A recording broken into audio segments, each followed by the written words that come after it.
السلام عليكم ورحمة الله وبركاته.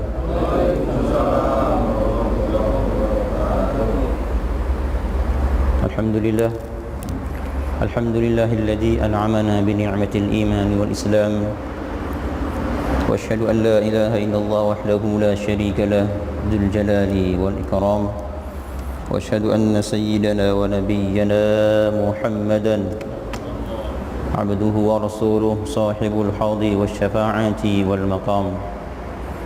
اللهم فصل وسلم وبارك على عبدك ورسولك سيدنا محمد وعلى آله وصحبه مصابيح الظلم. أما بعد، قال الله تعالى في القرآن الكريم وهو أصدق القائلين: أعوذ بالله من الشيطان الرجيم وما كنا معذبين حتى نبعث رسولا. صدق الله العظيم وصدق وبلغ رسوله النبي الحبيب الكريم، ونحن على ذلك من الشاهدين والشاكرين، والحمد لله رب العالمين. سبحانك لا علم لنا إلا ما علمتنا إنك أنت العليم الحكيم. ربنا افتح بيننا وبين قومنا بالحق، ربنا افتح بيننا وبين قومنا بالحق وأنت خير الفاتحين.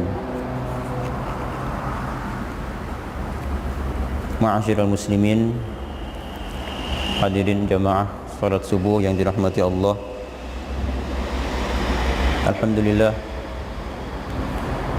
di pagi yang berkah ini kita semua masih diberikan kesehatan sehingga dapat berkumpul bersama di tempat yang mulia ini untuk memenuhi panggilan Allah Ta'ala, bahwasanya kita sebagai makhluknya dianjurkan untuk talabul ilmi. Zaman sekarang beda dengan zaman dulu. Kalau zaman dulu mencari ilmu nomor 2, yang pertama adalah amal. Kenapa?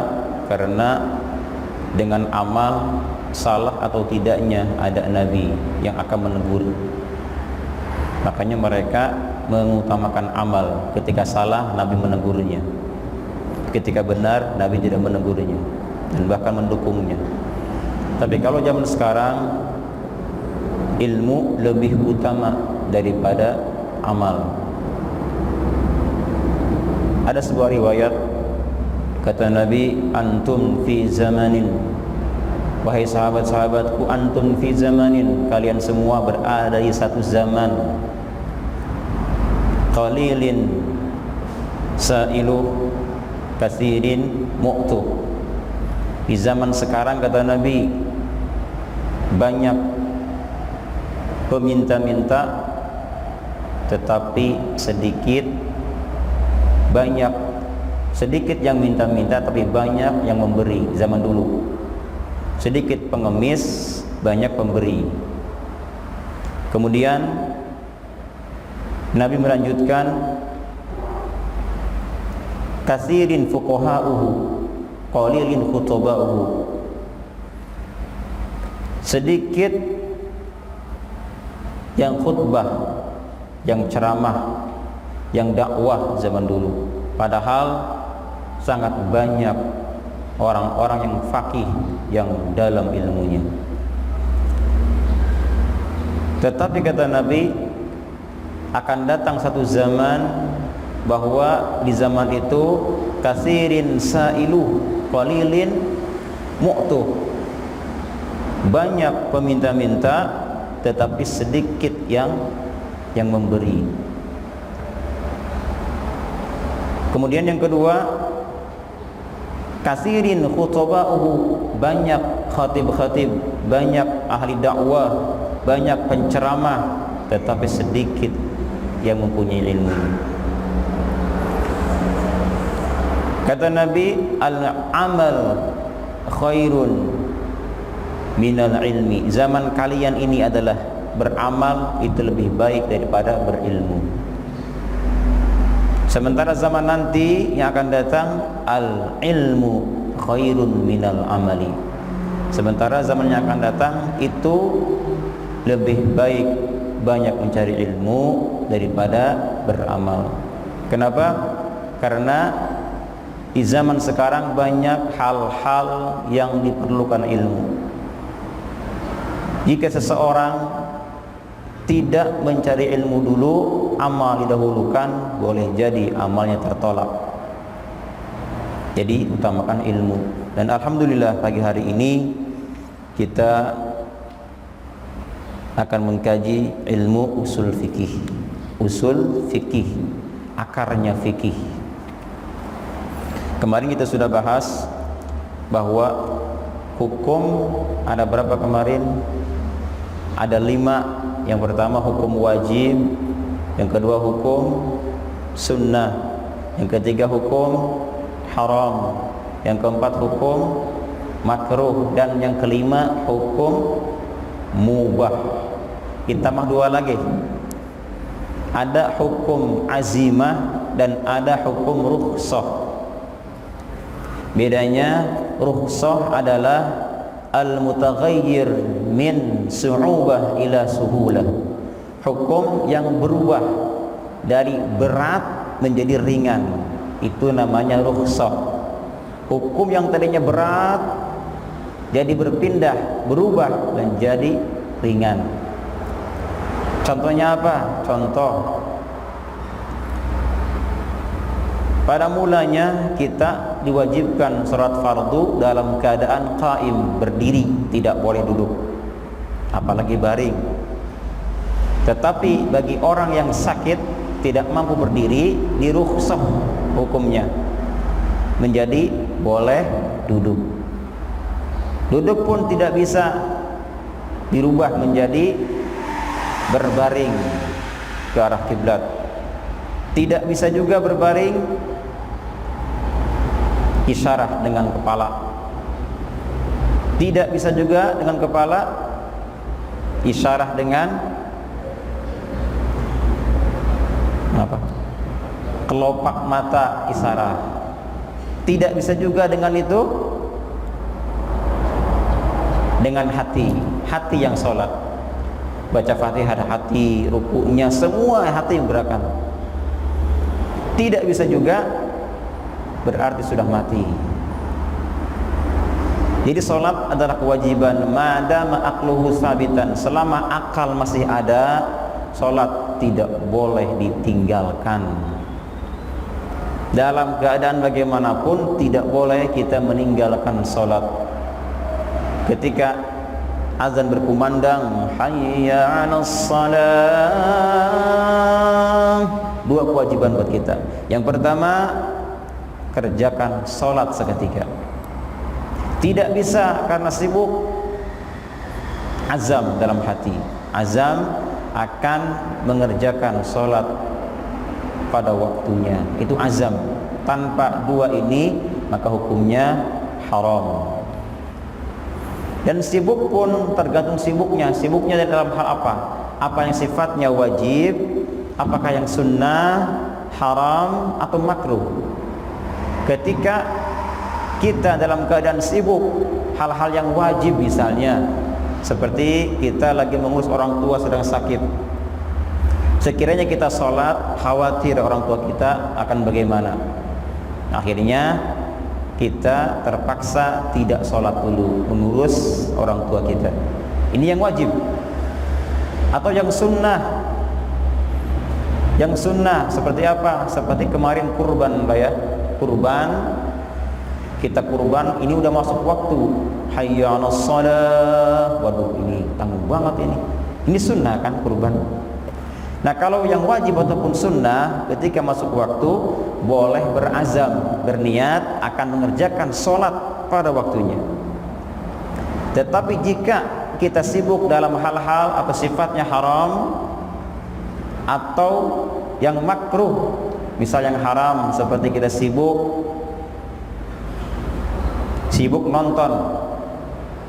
nonton film misalnya, sibuk datang waktu, hayya 'alas shalah, ini tanggung bingung nih, belum ketemu siapa pelakunya.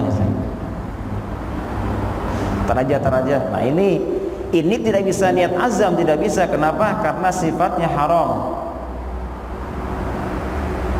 Atau yang makruh, kita sibuk dengan makruh. Katakanlah ada pendapat rokok makruh ya, rokok makruh pendapat. Nah kita sedang asik merokok. Allahu Akbar, Allahu Akbar. Tanggunglah ini lagi masih panjang. Nah, akhirnya kita tinggalkan sholat, tidak sholat. Tetapi kalau makruh masih bisa niat azam, masih bisa. Yang tidak bisa niat azam adalah dalam sifatnya yang haram. Itu tidak bisa azam. Putuskan sholat. Jadi sholat ini subhanallah, kalau kita berani meninggalkan sholat, akan ada 14 ancaman buat kita. 5 di dunia, 3 ketika sakaratul maut, 3 dalam kuburan, 3 ketika bangkit dalam kubur. Yang 5 ancaman, pertama, akan dicabut berkah umurnya. Yang kedua, akan dimusnahkan tanda-tanda kesolehan dari wajahnya. Yang ketiga, tidak akan diberikan pahala amal-amal baiknya. Amal apapun tidak ada pahalanya. Yang keempat, tidak akan mendapatkan bagian doanya orang-orang yang soleh. Yang kelima, doanya pun tidak terkabul. 5 ancaman semasa dunia bagi orang yang lalai dalam sholat. Bukan meninggalkan, lalai dalam sholat, apalagi meninggalkan. Datang waktu diulur-ulur ya. Satu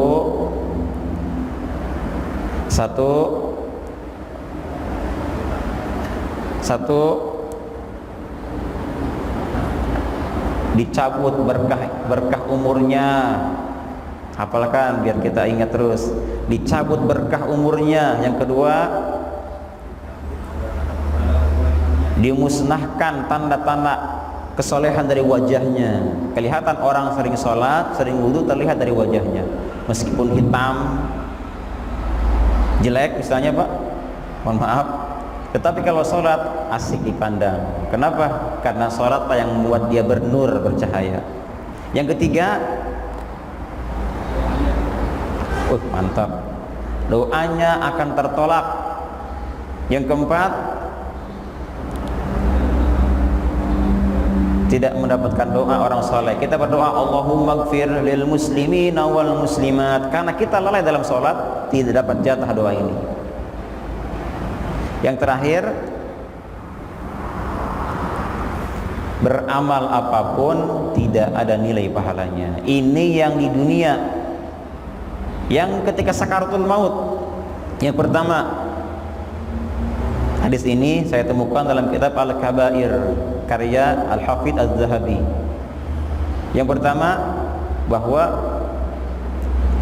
ketika dia sakaratul maut, matinya dalam keadaan hina matinya. Boleh jadi ketika dia mati banyak yang ngomong jelek. Apakah bau badannya, jasadnya, atau berat ketika dibawa, atau mungkin ketika dikuburnya tanahnya berkurang terus misalnya, atau ada api atau bagaimana. Yang penting hina, yang jelas hina ketika dia matinya. Yang kedua, akan merasakan haus yang sangat. Seandainya air laut dijadikan minumnya, tidak bisa terpenuhi hausnya itu. Dan yang ketiga adalah akan sangat kelaparan ketika dia sakaratul maut. Ada kan Pak ya, orang meninggal dunia tuh sekaratnya bilang haus.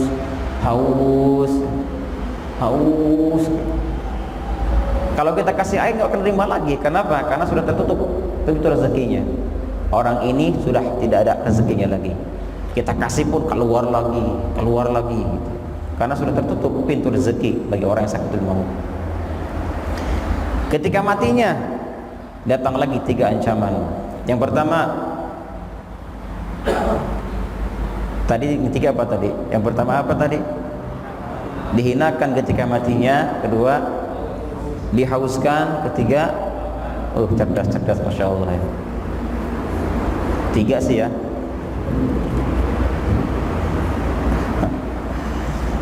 Yang 3 lagi dalam kuburannya. 3 ancaman bagi orang yang lalai dalam sholatnya. Yang pertama,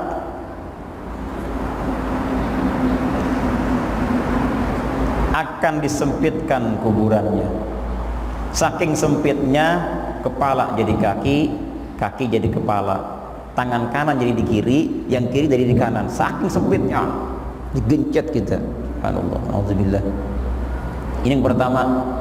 Yang kedua, kuburannya akan dipenuhi dengan api. Api, penuh dengan api. Ada kisah dulu, ada orang ketika dia menggali kubur, dia punya kalung jatuh. Tanpa disadari, jatuh kalungnya. Nah, kemudian setelah dikubur, pulang mereka, dia baru ngeh bahwa ternyata kalungnya jatuh ke dalam kubur. Dia balik lagi, digali kuburannya, belum sampai ke dasar dan bahkan belum pertengahannya sudah menyala, sudah terasa ada asap di dalamnya. Nah, boleh jadi orang ini lalai dalam sholatnya. Dan yang ketiga adalah Allah akan kirimkan ular besar yang namanya Syuja'ul Aqra. Syuja'ul Aqra. Dia berkata, kata si ular, ana asy-Syuja'ul Aqra. Aku adalah Syuja'ul Aqra namanya. Dia punya kuku. Kukunya itu panjang kukunya kalau kita jalani itu makan sehari, panjang kukunya itu. Dan suaranya seperti kilat. Dia akan berkata, engkau telah lalai subuh ke zuhur, engkau telah lalai zuhur ke asar, asar ke maghrib, maghrib ke isya. Berapa kali dia lalai akan dipukul oleh ular itu. 1 kali pukulan dia akan tenggelam sedalam 35 hasta. 2 kali lalai, 3 kali lalai, terus dan begitu. Ini yang dalam kubur. Yang pertama, disempitkan kuburannya. Yang kedua, dipenuhi api kuburannya. Yang ketiga, dikirim ular Syuja'ul Aqra. Pernah lihat Pak film monster ular? King Snake misalnya, atau Python? Itu mah nggak seberapa. Ini asli, ini depan mata kita ularnya. Bayangkan. Sendiri lagi kita, tidak bawa golok apa. Nah, 3 lagi adalah ketika dia bangkit dalam kuburan, Allah pun akan ancam dia dengan 3 ancaman. Yang pertama,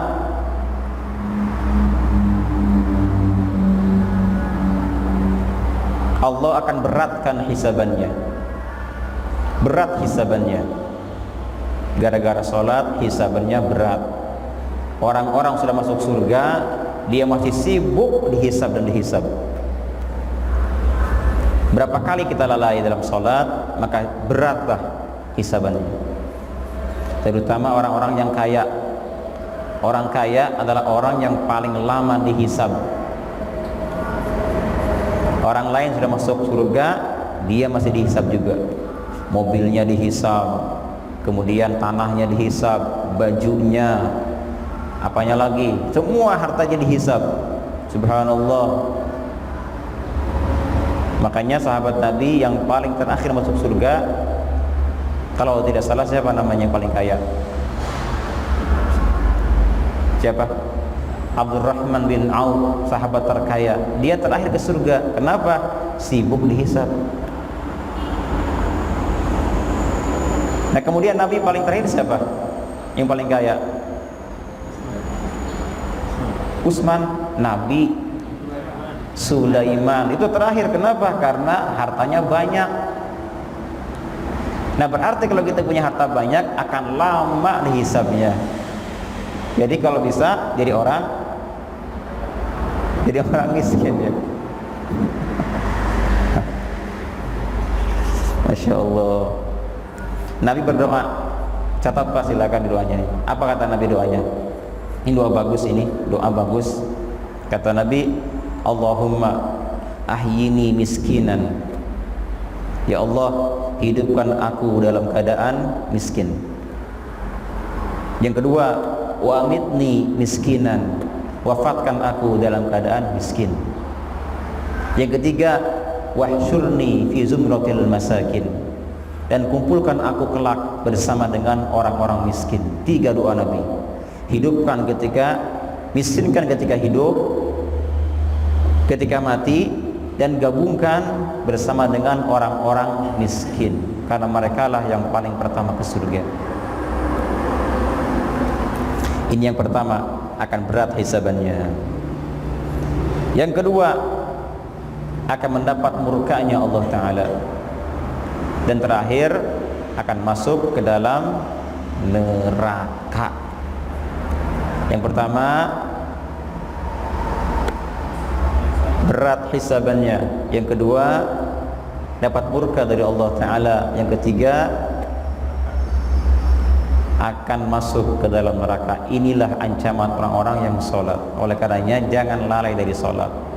Ketika kita sibuk hal-hal yang haram, segera putuskan.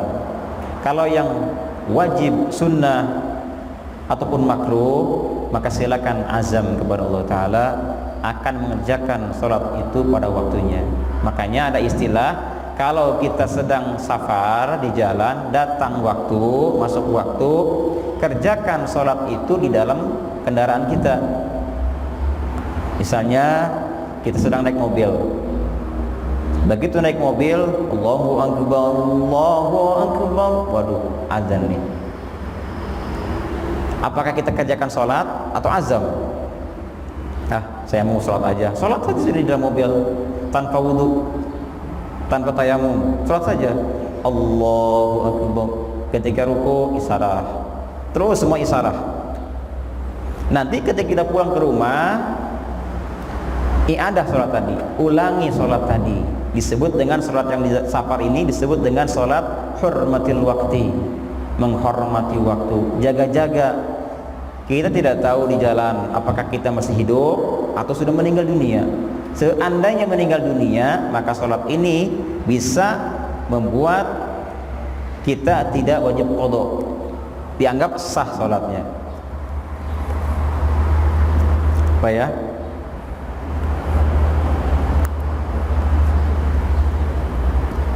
Kan tidak menghadap kiblat. Syaratnya sholat fardu harus menghadap kiblat, gitu kan? Dan makanya selesai sholat datang ke rumah, i'adah lagi di rumah. Tidak boleh i'adah, wajib di-i'adah. Beda dengan sholat sunnah. Kalau sholat sunnah itu boleh membelakangi kiblat. Tapi kalau fardu tidak boleh membelakangi kiblat. Hanya 2 hal yang boleh kita sholat fardu tidak menghadap kiblat. 2 hal. Yang pertama, syiddatul khauf, ketika kita sangat takut yang sangat. Misal kita sedang sholat, alhamdulillahirabbil alamin, banjir, gempa, kan takut kita, lari saja Pak, tapi jangan dibatalkan sholatnya. Wala tubtiru a'malakum, yang dibatalkan sholatnya, lari sekuat kita.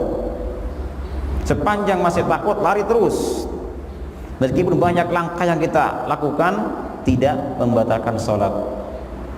Tetapi ketika kita hendak ruku dan sujud, maka ke arah kiblat. Aduh, udah saatnya ruku nih, banting setir, Allahu Akbar, ruku. Nanti itidalnya lari lagi. Yang pertama, ketika kita khawatir takut, sangat takut, maka itu boleh meninggalkan kiblat. Yang kedua, ketika kita dalam perang badan, musuh depan kita sedang perang, waktu masuk, Allahu Akbar, Allahu Akbar, kita punya wudhu, sholat dalam keadaan kita sedang perang, Allahu Akbar, baca Fatihah apa, ruku terus sampai selesai. Ini dibolehkan, hanya dua hal ini. Nah, kalau sholat safar dalam kendaraan, kita tidak takut dan tidak sedang perang. Itu hanya disebut dengan sholat menghormati waktu saja. Jaga-jaga kita meninggal dunia. Saatnya sampai di rumah, maka i'adah, ulang kembali sholat tadi. Bukan qadha, diulangi tadi sholatnya. Jamaah rahimakumullah. Nah, itulah arti dari rukhsah. Hukum rukhsah artinya apa? Ringan. Secara bahasa arti rukhsah ringan. Jadi berubahnya hukum dari yang tadinya berat menjadi ringan. Atau orang yang safar misalnya. Orang yang safar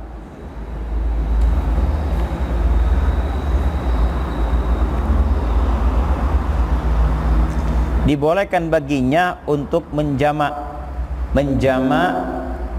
dan mengqashar salat. Pada mulanya salat tidak boleh digabungkan, tetap satu kali kita salat, zuhur ya zuhur, asar asar. Tetapi ketika ada safar gitu, safar yang jauh, bahkan sebagian mengatakan safar dekat pun itu boleh kita jamak, tapi bukan qashar, dijamak saja. Seperti jarak antara Tangerang dengan Jakarta kan dekat. Itu ada pendapat membolehkan menjamak antara dua waktu, zuhur asar atau maghrib dan isya ketika safar. Kenapa? Rukhsah, diringankan biar tidak terlalu berat bagi si musafir. Karena safar adalah qit'ah minal azab. Yang namanya safar qit'atun minal azab, itu sepotong dari siksaan. Tidak ada orang yang namanya safar enak, tidak ada, Pak. Berangkat kita sudah habis uang, pulang dari safar apa yang terjadi? Capek-capek, pegel-pegel lah, itu qit'ah minal azab. Makanya diringankan, dirukhsahkan. Atau ada orang yang sedang hajatan sibuk tamu sana sini. Nah, ada pendapat membolehkan menjamak juga. Datang tamu, datang waktu, wah takutnya tamu datang banyak, kita jamak salat zuhur dengan asar atau maghrib dengan isya. Boleh dijamak ketika hajat atau ketika sakit. Ketika sakit kan repot kita kalau sakit setiap waktu sholat. Jadi gabungkan saja antara zuhur dan asar, maghrib dan isya. Tetapi orang sakit ini sama kayak safar tadi, Pak. Jadi orang yang sakit itu sholatnya berat juga. Kenapa? Karena tidak sah sholatnya. Dikarenakan di dalam kulitnya ada jarum. Jarum menempel ke darah. Sementara salat sholat tidak boleh kita membawa najis. Tidak sah sholat sebetulnya. Tetapi karena menghormati waktu, sholat saja, jamak saja. Nanti ketika sembuh, ingat berapa waktu kita tinggalkan, diiadah kembali. Itu kewajiban kita seperti itu. Bukan berarti kita di rumah sakit, tayamum, sholat selesai, tidak. Kenapa? Karena tadi yang pertama ada najis menempel. Kecuali kita minta suster, Bu Suster, misalnya suster, tolong cabut. Saya mau sholat, dicabut selangnya kan. Terus kalau misalnya kita, mohon maaf, pipisnya ada selang, itu selang menempel najis, cabut dulu, bersihkan dulu. Intinya bersihkan dari sebuah najis. Terus kemudian kita tayamum, sholat, tidak ada selang, tidak ada jarum yang menempel. Tayamum sudah, menghadap kiblat, sholat, Allahu Akbar, baru selesai, tidak usah diiadah. Sepanjang masih ada jarum menempel di tubuh kita, maka sholatnya tidak sah.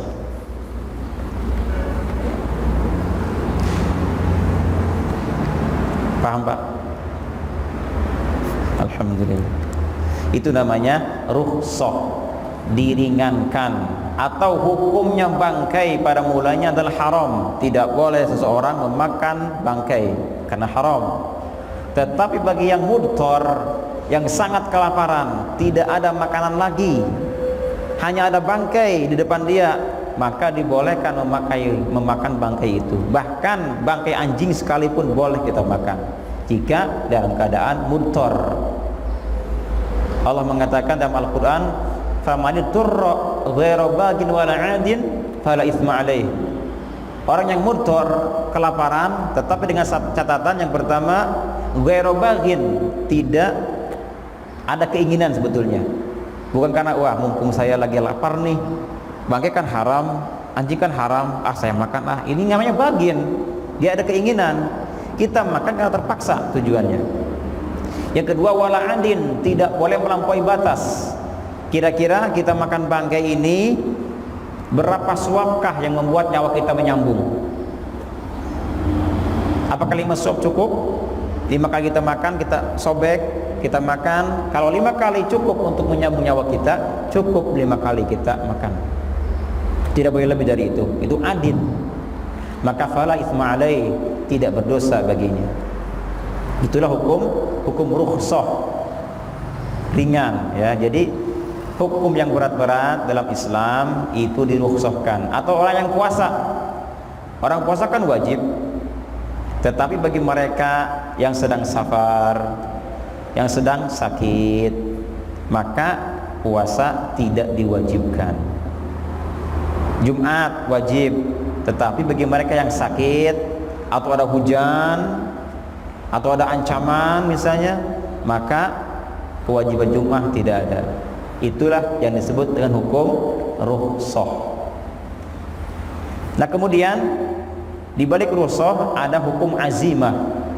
Azimah adalah hukum yang tidak berubah sama sekali. Seperti orang dalam keadaan sehat, tidak safar, maka sholatnya harus berdiri, tidak boleh makan bangkai, kemudian tidak boleh menjamak dan seterusnya. Itu namanya hukum azimah.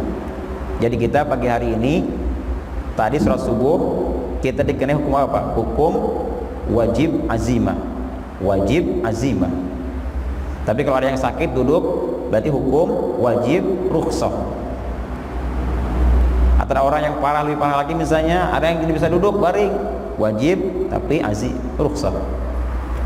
Itulah 7 hukum dalam usul fikih. Sebetulnya ada lagi yang lainnya, tetapi nggak usah lah, cukup 7 saja Pak ya. Wajib, sunnah, haram, makruh, mubah, rukhsah, dan azimah.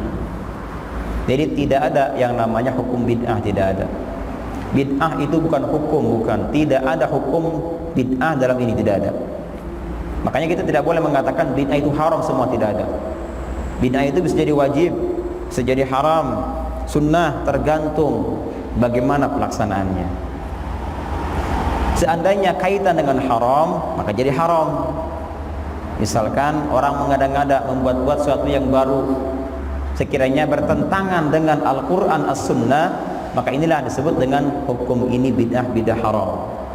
Misalkan kita mengadakan acara diisi dengan artis, judi, khamar, ngobrol-ngobrol nggak bermanfaat misalnya nih, nah ini namanya haram. Atau satu adat mengadakan tradisi memotong sapi misalnya dalam hari tertentu, kemudian kepalanya dibuang kemana? Ke laut. Ini kan tabzir, mubazir, itu dikatakan haram, bid'ahnya bid'ah haram. Nah, ada yang hukumnya wajib, bid'ahnya wajib. Ada bid'ah wajib yang tidak pernah terjadi zaman Nabi. Misalkan Al-Quran dibukukan, zaman Nabi tidak Al-Quran dibukukan, itu terjadi pada zaman sahabat. Ini bid'ah yang dibuat-buat setelah Nabi meninggal dunia. Hukumnya wajib. Kenapa? Seandainya Al-Quran tidak dibukukan, bagaimana ke depannya? Tidak ada orang bisa baca Al-Quran, apalagi menghafalnya. Kenapa? Tidak ada bacaannya. Ada yang sunnah. Seperti apa contohnya? Seperti sholat tarawih diberjamaahkan. Zaman Nabi dulu tidak berjamaah sholatnya. Nabi ke masjid sholat, diikuti sahabat, tidak berjamaah, masing-masing sholatnya. Nabi sholat, mereka sholat. Nah, ini terjadi diberjamaahkan pada zaman Umar bin Khattab. Ketika tarawih masuk, Beliau melihat jamaahnya, sahabat-sahabat, si fulan sholat di sana, si fulan di sana, di sini, masing-masing sendiri. Kata Umar, sepertinya kalau dikumpulkan satu komando, satu imam, ini lebih baik ya. Akhirnya dipanggillah seorang sahabat Nabi, coba semua diajarkan, dibariskan, kita adakan berjamaah mulai hari ini tarawih. Akhirnya selesai tarawih berjamaah, apa kata Umar? Ni'matul bid'atu hadhihi, ni'matul bid'ah hadhihi, inilah sebaik-baiknya bid'ah. Ini bid'ah sunnah diberjamaahkan. Ada yang makruh, ada yang makruh. Seperti apa? Seperti tidak ada yang namanya sholat qabliyah, ba'diyah, duha diberjamaahkan. Tidak ada. Di sini ada nggak? Atau sholat tasbih diberjamaahkan, atau sholat qiyamul lail diberjamaahkan. Mohon maaf, diberjamaahkan qiyamul lail. Ini bid'ah makruh, bukan haram, makruh. Tetapi ada tetapi fuqaha mengatakan seandainya ini menarik semangat jamaah, meskipun ini makruh, berubah menjadi hasan, menjadi baik. Tasbih kalau sendiri malas kita kan Pak, qiyamul lail juga malas sendiri. Tapi ketika ada semangat baru, kita jadi rajin qiyamul lail, ada positifnya, maka yang tadinya makruh tidak jadi, berubah menjadi hasan. Halo? Terkecuali kita berjamaah qabliyah, ba'diyah, di sini kita qabliyah, ba'diyah berjamaahkan misalnya, itu enggak ada semangat, biasa saja. Nah, ini makruh, baru katakan makruh. Jangan sampai dikit-dikit ini haram, tidak, tergantung sifatnya apa dulu. Jika wajib, lawannya haram. Jika sunnah, lawannya makruh. Tidak bisa ini sunnah menjadi haram, berubah, tidak bisa. Ada orang sholat qabliyah atau sholat fardu dipelankan ketika pelan, seperti apa? Zuhur dan asar, Allahu Akbar, pelankan bacanya, dikeraskan, Bismillahirrahmanirrahim, waladdallin. Ini makruh, bid'ah makruhah. Tidak ada zaman Nabi SAW seperti itu, tapi kita lakukan, keraskan suara. Ini bid'ah makruhah, bid'ah makruh. Kenapa? Sunnah, nggak ada kaitan dengan wajib, sunnah, jadi makruh. Atau maghrib, kan jahar maghrib, Bismillahirrahmanirrahim, waladdallin, selesai kan? Kita pelankan sholatnya, Bismillah. Ini bid'ah makruhah. Jadi itulah Pak, jadi tidak semua bid'ah itu bukan hukum. Jadi tidak bisa kita katakan langsung diponis jeger. Lalu bagaimana hadis yang mengatakan kullu bid'atin dolalah, setiap bid'ah dolalah, setiap bid'ah dolalah. Kalau kita artikan kullu di sini setiap bid'ah, semua bid'ah dolalah, tentu kita akan menyikapi dengan menyimpulkan bahwa semua bid'ah itu haram, dolalah, tidak ada yang baik. Kalau diartikan kullu di sini adalah maknanya makna kul, asli, murni secara harfi. Tapi kalau kita buka kitab Syarah Muslim karangan An-Nawawi, Al-Hafidz An-Nawawi, beliau mengatakan makna di sini bukan kullu bid'ah, tapi ba'du kulli bid'atin dolalah. Sebagian bid'ah itu dolalah, bukan semua. Sebagian bid'ah itu sesat. Makanya setelah itu diulang kembali, wa kullu dolalah finnar, kan? Kalau seandainya dikatakan semua, tentu begini ibaratnya Pak, kullu bid'atin finnar, langsung saja gitu intinya. Tapi ini tidak, kullu bid'atin dolalah, wa kullu dolalah, diulang lagi, finnar. Kenapa 2 kali diulang-ulang? Ini menandakan bahwa tidak semua bid'ah itu dolalah. Sebagian memang dolalah, sebagian tidak. Nah, oleh karenanya Al-Imam Syafi'i mengatakan bid'ah itu terbagi 2 macam. Bid'ah terbagi dua macam. Sebelumnya kita artikan dulu apa itu bid'ah. Bid'ah adalah sesuatu yang baru. Secara bahasa, bid'ah adalah sesuatu yang baru, baik duniawi atau ukhrawi, Semua yang baru itu namanya bid'ah. Ada orang membuat lagu baru, misalnya syairan baru, itu bid'ah. Ada orang membuat masakan yang baru yang belum pernah ada yang masak seperti ini, itu bid'ah namanya. Sesuatu yang baru itu namanya bid'ah. Kita bosan dengan model rambut cukur yang bagaimana. Kita pengen rambut modelnya model kopiah misalnya. Bisakah Bapak mencukur rambut saya seperti kopiah rambut saya nih? Ya, misalnya Pak, ada saya punya. Nah, dibuatlah cukuran dengan apa? Model kopiah Pak ini. Entah gimana tuh modelnya. Wah, mirip seperti kopiah. Jadi kalau sholat nggak usah kopiah lagi Pak, karena udah mirip. Ini bid'ah. Hal yang baru. Ini secara bahasa. Namun secara istilah, bid'ah adalah sesuatu atau hal yang baru yang bertentangan dengan Al-Quran dan As-Sunnah. Bid'ah adalah sesuatu yang baru yang sekiranya bertentangan dengan Al-Quran As-Sunnah. Nah, beliau mengatakan Syafi'i bahwa bid'ah itu terbagi dua macam. Yang pertama, ada bid'ah hasanah, bid'ah yang baik. Kedua, ada bid'ah dolalah, sesat. Yang berkata bukan saya ini, Asy-Syafi'i, seorang imam besar, panutan umat. Apa kita berani menyalahkan beliau, Asy-Syafi'i? Tidak. Nah, beliau mengatakan al-hasanah, bid'ah yang baik adalah ma wafaqal kitab was sunnah. Setiap hal-hal yang baru yang wafaqa, yang ada Al-Qur'annya dan As-Sunnahnya, ada isinya, kandungannya, ada Al-Qur'annya dan ada As-Sunnahnya, maka itu namanya bid'ah yang hasanah, yang baik. Sepanjang isinya ada perintah dalam Al-Quran secara umum atau hadis Nabi secara umum, maka itu dikatakan bid'ah hasanah. Misalkan Pak, mohon maaf, acara maulid Nabi, bid'ah bukan Pak? Bid'ah bukan maulid Nabi? Bid'ah.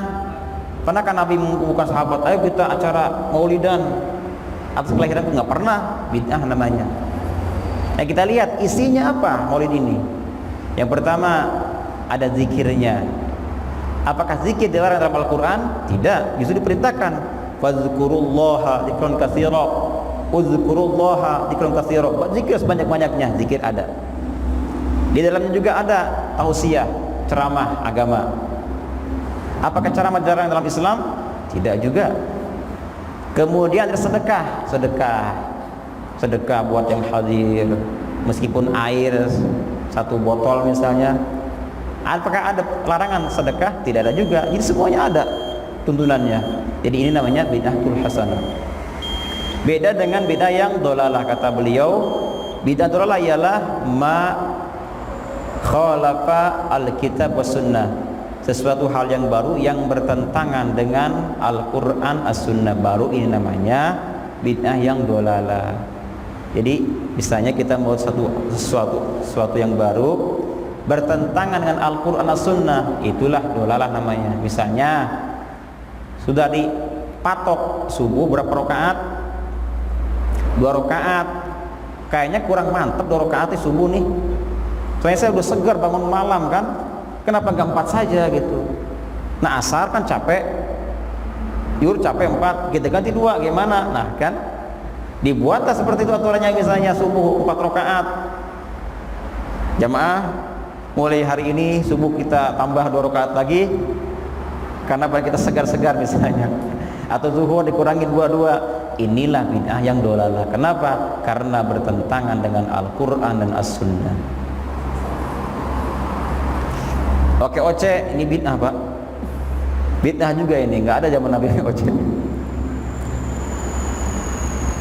Allah. Baik jamaah sekalian, mungkin segitu saja ya. Saya kasih kesempatan untuk jamaah yang bertanya. Tafadhol.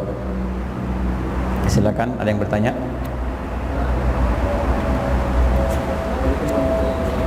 Waalaikumsalam.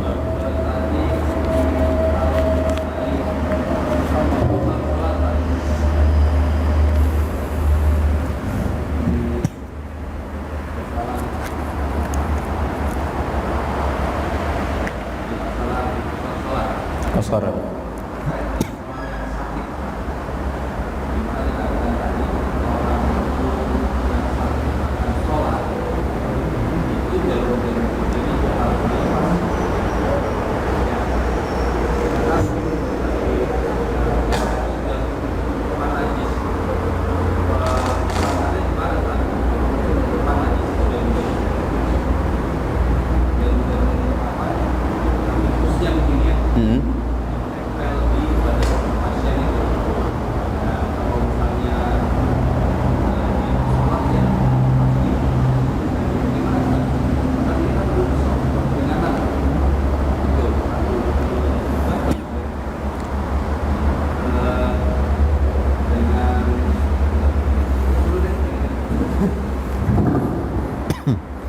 Jadi orang yang sakit kan disuntik dengan jarum. Terus nah orang sakit ini dia diberikan rukhsah. Rukhsahnya apa? Rukhsahnya bisa menjama, bukan mukosor, bisa menjama 2 waktu, zuhur, asar, maghrib, isya. Rukhsah tidak bisa. Rukhsah hanya berlaku untuk safar yang ba'id, yang jauh. Yang jauh ya kira-kira 84 meteran lah, kilometer. Ya, bahkan Abu Hanifah mengatakan wajib diqasar jika sudah sampai batas itu. Dan bagi mereka yang anti dengan qasar, sementara safar sudah memenuhi, dia ragu, takut nggak sempurna, harus diqasar. Harus. Kenapa? Ini perintah gitu kan. Jadi praktekkan agama, jangan ragu-ragu, harus diqasar. Nah, untuk orang yang sedang sakit, kan tadi dikatakan bahwa di antara rukhsah adalah dibolehkan menjama 2 waktu bagi orang yang sedang sakit.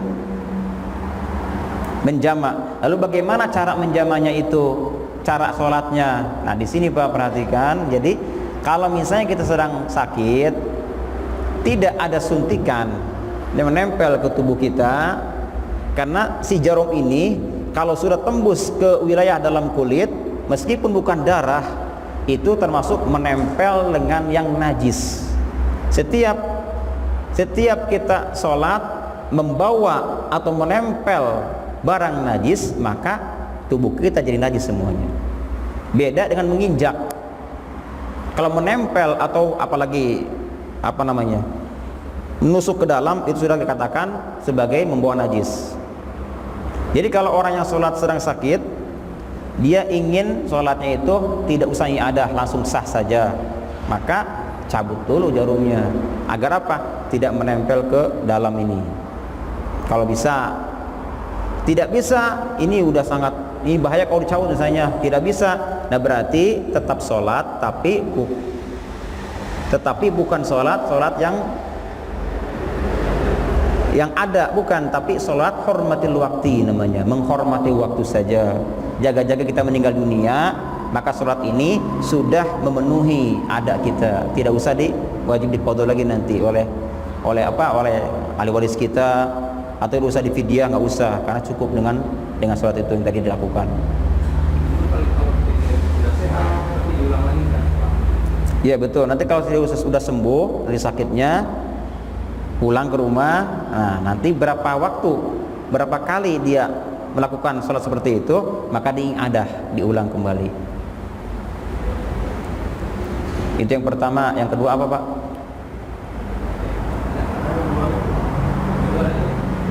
Apa itu?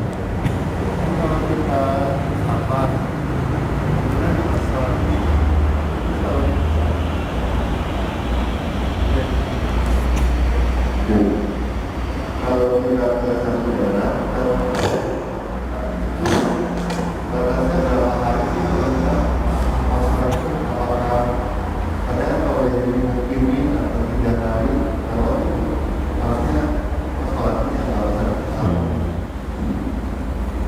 berapa hari berlaku rukhsah untuk yang musafir ya?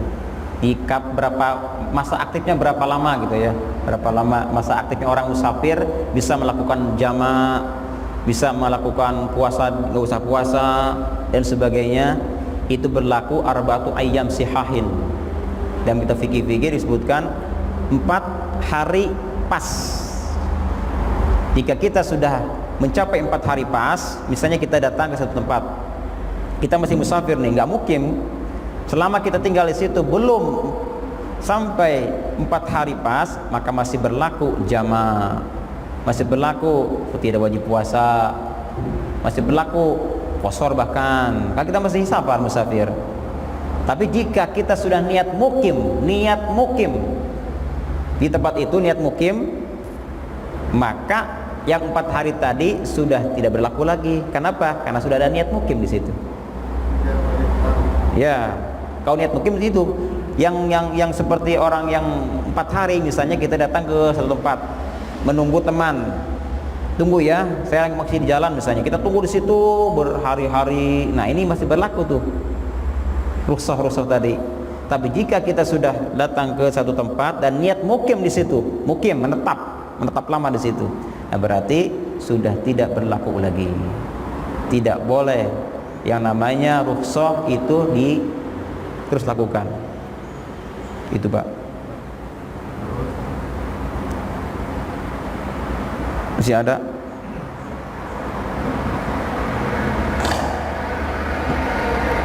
Menghormati waktu, misalkan sholat asar, ada masa kita masih menunggu buka kita kan sholat maghrib ya.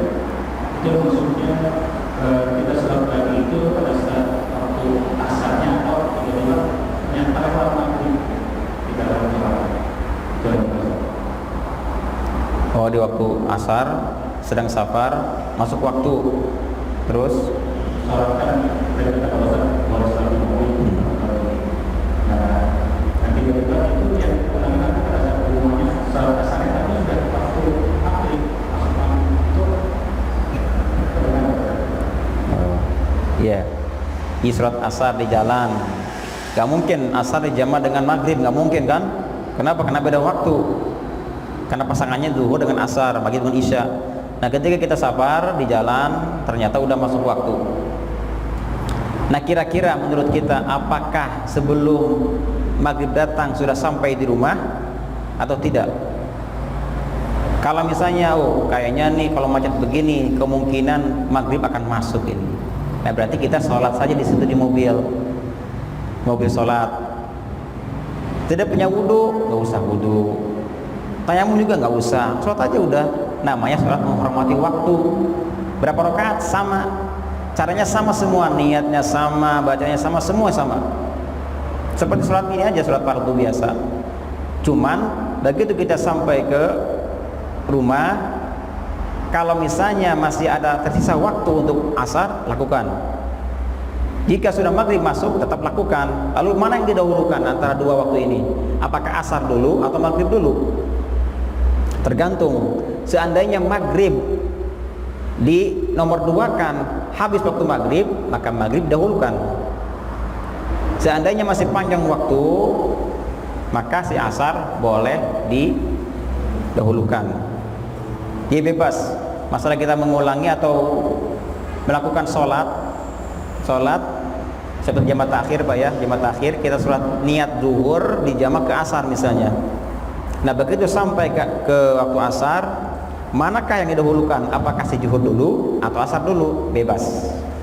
Tapi kalau sudah habis waktu asar, sekiranya didahulukan si zuhur, maka wajib si asar dulu didahulukan dibanding asar.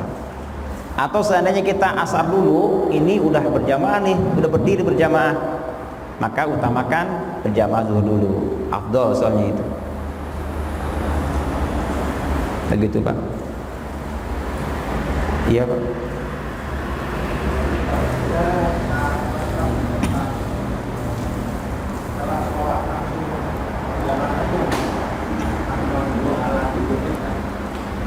Habis sholat, maksudnya habis sholat langsung ngacir. Oh gitu. Oh iya, habis sholat assalamualaikum warahmatullahi wabarakatuh, kabur.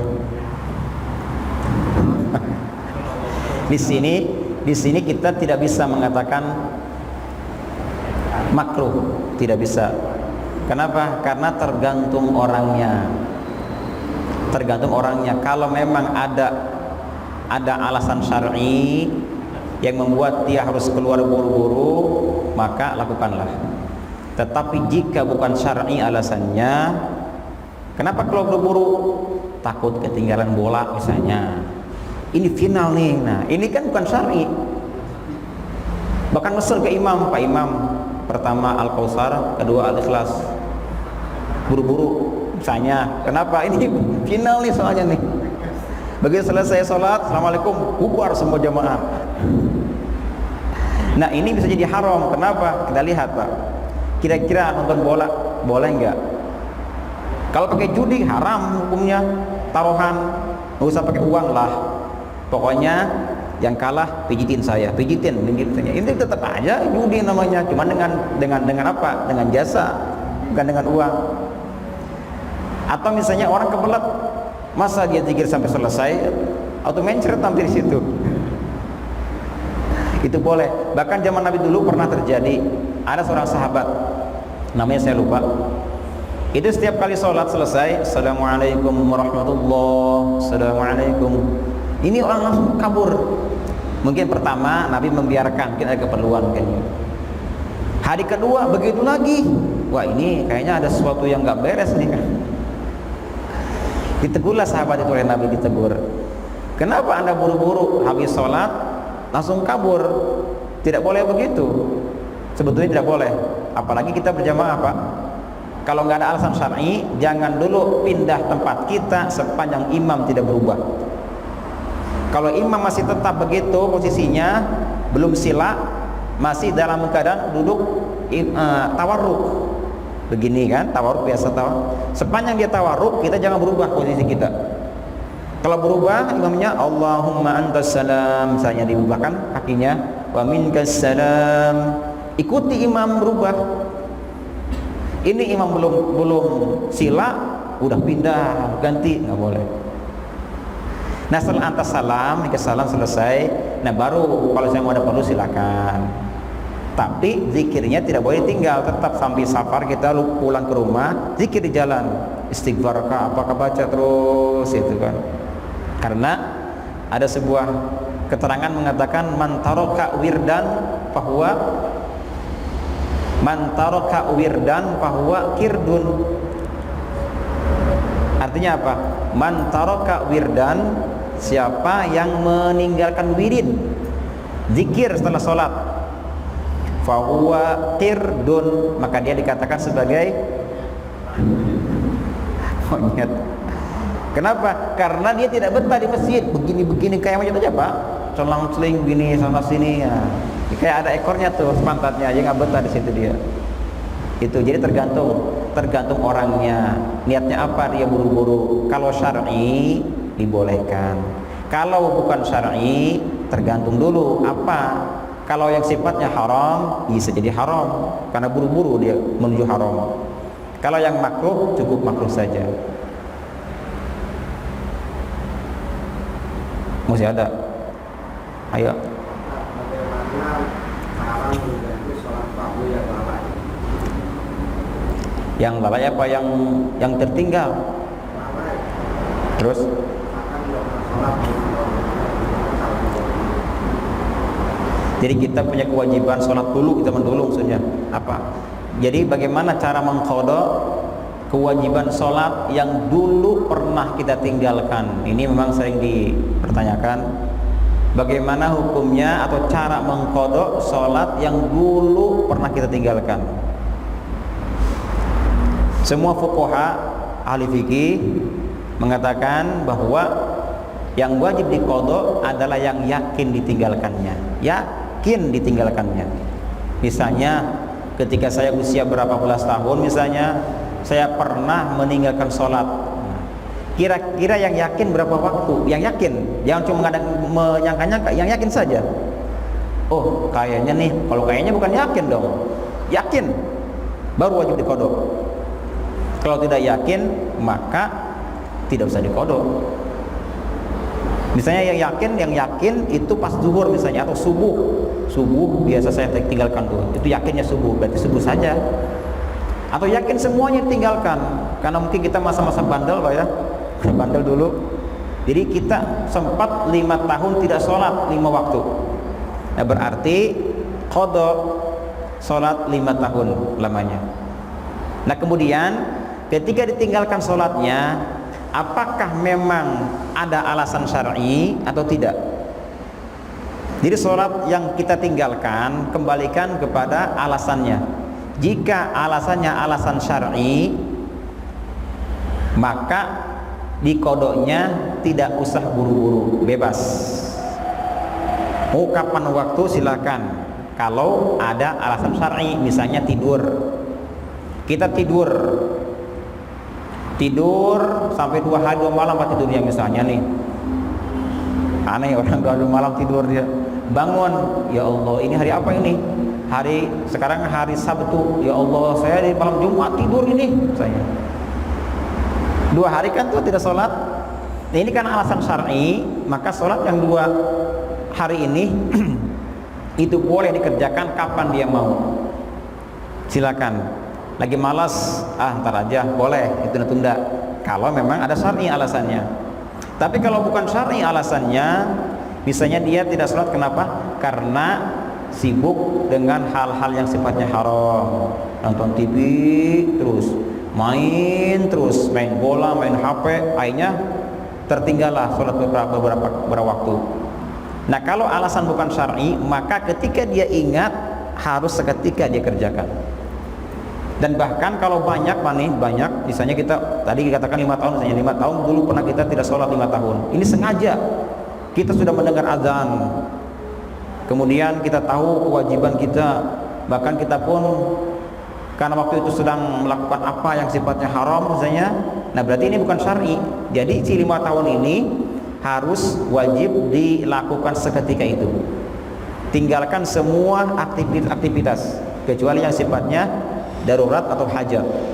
Tidak boleh qobliyah, tidak boleh ba'diyah, tidak boleh sholat duha, sholat witir, tidak boleh. Utamakan qada itu, karena dia meninggalkan tanpa alasan syar'i. Jadi semua yang sifatnya sunnah tinggalkan dulu, fokuskan ke qada kita itu. Dan gitu Pak. Qadanya, sholatnya mau. Kalau sholatnya dikerjakan di waktu jaharkan. Misalnya kita punya qada zuhur. Zuhur kan pelan suaranya, tetapi kita qada di waktu isya misalnya, maka jaharkan, keraskan suara kita. Jadi maksudnya qadanya bisa diwaktu. Iya bebas, tidak ada. Misalkan subuh dilakukan di siang. Bisa. Justru di situ dikembalikan kepada alasan kita, alasannya syar'i atau tidak. Kalau syar'i itu bebas. Kalau bukan syar'i, maka wajib diqada seketika itu juga. Ya, nggak mesti sama, nggak mesti subuh dikerjakan subuh, nggak mesti, bebas apapun kita kerjakan. Wallahu a'lam. Subhanakallahumma wa bihamdika asyhadu an la ilaha illa anta astaghfiruka wa atubu ilaik. Assalamualaikum warahmatullahi wabarakatuh. Maulana ya Maulana ya Sami'